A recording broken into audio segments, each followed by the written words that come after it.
caught before a kid who is showing him a very big bat with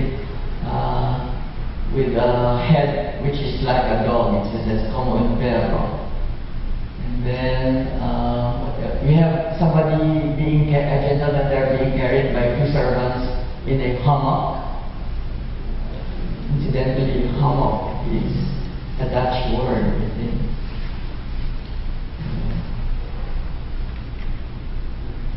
We have here the plan of Zamboanga.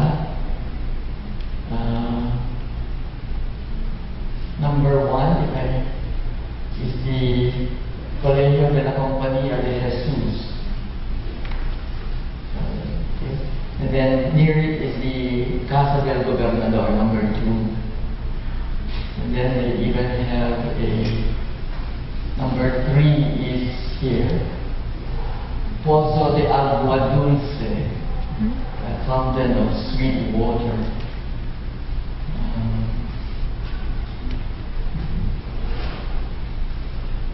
So there are many, I mean, if you look closely at the map, there are many details to notice.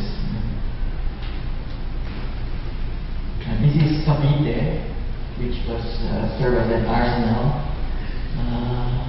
You have many ships there on the Dating Bay. You have Paranaque somewhere there.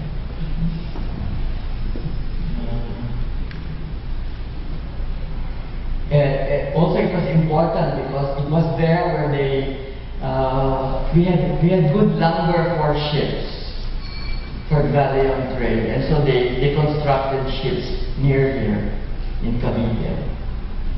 Okay.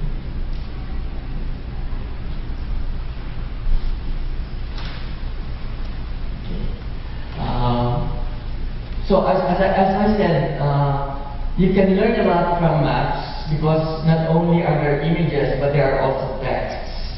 And so I want to show you the difference in the attitude from the 1598 Petrus Carrius map to Murillo Velarde, the 1734 and 1760 maps. Because at the back of the Petrus Carrius map is a text in Old Dutch. This is the Petrus Carrius map. Okay. They have beautiful names. You know, this Golfo de Matalaambre. That means that that's a place where they killed their hunger. Very poetic. Moro Hermoso. Okay, so you have, and then Pasagem de Santa Clara. Okay. Calamianes is actually Palawan. Then you have Panama, Mindoro. Right? And at the back of this is this text, which is in Old Dutch, Beskriving van de Philippinen, description of the Philippines. And well, let's roughly translate it. Under the crown of China, you have some islands in the Oriental Sea, which have been left, and there, and heaven, so there, in wanderen Sonderwetten, in other words, inhabitants without laws, and Sonderregel, and without rules. Thought that the Spaniarden, until the Spaniards, okay, I suppose, brought them to these islands under the Spanish King Philip, and they're named after that. Ptolemaeus calls them the Barusas Islands, and they have there before their ancestors here mentioned acres. These are cannibals. Okay, so I don't know whether that's true. Okay, mentioned acres go on, because if you know I suppose sometimes the other is always the cannibal. Okay, so this is some medicine. If you know But then, what is interesting is the text takes a turn. The größte one this is saying, the biggest of these is Mindanao. Okay? And then there are sehr viel Skåne. Skåne is beautiful, schön. Skåne, Städten, there are very beautiful cities like Cayron, Bavaldas, which is Panay, and then Subud, which is Cebu. But the Skånska, the most beautiful, is that island called Tandaya, because when the Spaniards came there, they asked for the name. And I suppose the guy, the chief whom they were talking to was called Tandaya, Tandasha. So they thought that was the name of the place. So I don't know, Tandaya, it's summer or late.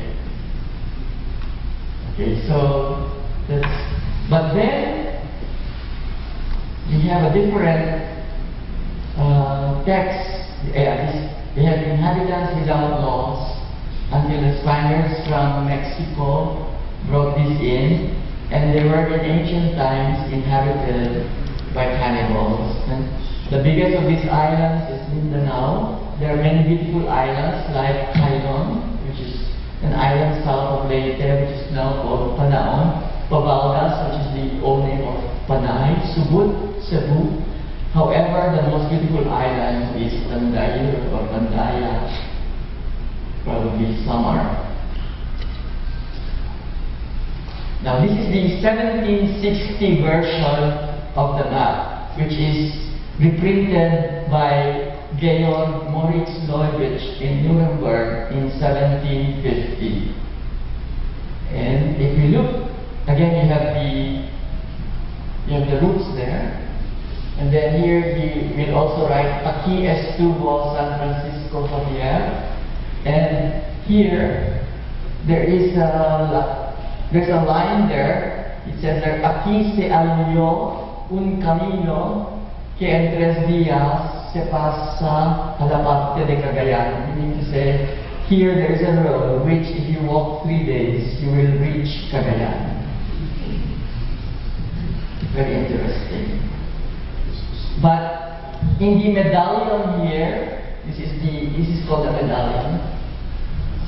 We have a capsule text again. First the cartouche, the title. It's in French now. Okay? Carte hydrographique des îles Philippines, dédiée à Sa Majesté catholique par la brigadier Don Ferdinand Valdez-Camon, chevalier de l'ordre de Saint-Jacques, gouverneur et capitaine général de 10 îles, dressé, made par le révérend père Pedro Murillo Velarde de la Compagnie de Jésus sur les cartes, les relations et les navigations les plus exactes. À Manille, 1734, par ordre de Sa Majesté. And then it acknowledges,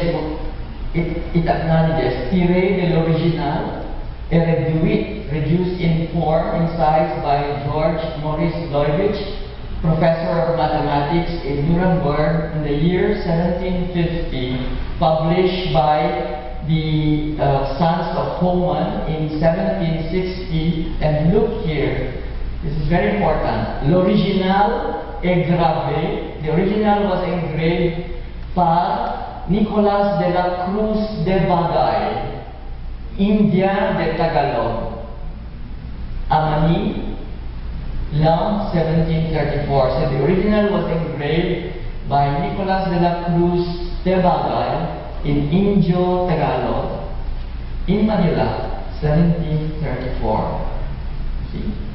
So, and then in the medallion, this time also in French, it says there that Magellan arrived in Cebu on the 13th of April 1521, and he was massacred in Mactan, and Miguel Lopez de Legazpi succeeded him in 1565, and he founded Manila on June 24, 1571.